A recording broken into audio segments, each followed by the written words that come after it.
پوری زندگی میں حضرت علی المرتضیٰ کی ایک نماز بھی کرا نہیں. جو علی کے محبت کرنے والے ہیں نمازیں نہیں پڑھتے، کہتے ہیں کہ ہم علی کا نام لگانے نماز پڑھنے کی ضرورت نہیں ہے. حضرت علی المرتضیٰ کی ایک نماز کرا دکھانے ہم نمازیں پڑھیں.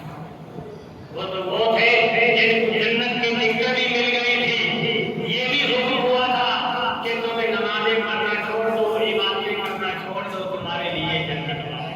ہمیں تو کہیں سے حکم بھی نہیں ملا، ہمیں دیکھو پیغام بھی نہیں آیا، ہم تو نمازیں چھوڑ رہے ہیں، نمازوں کے قریب نہیں جاتے. ہر طرف سے آزان کی آواز آتی ہے، یعنی نماز کی پرواہ نہیں کرتے. اس لیے اللہ رب العزت نے فرمایا نماز کا حکم تمہارے اوپر ضروری ہے.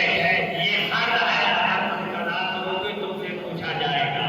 اور اس صفت کا احترام بھی لازمی ہے.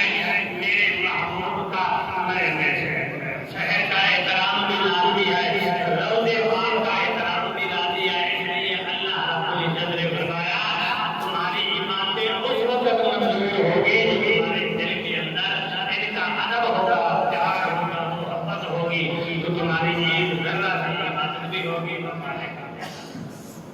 اور کیا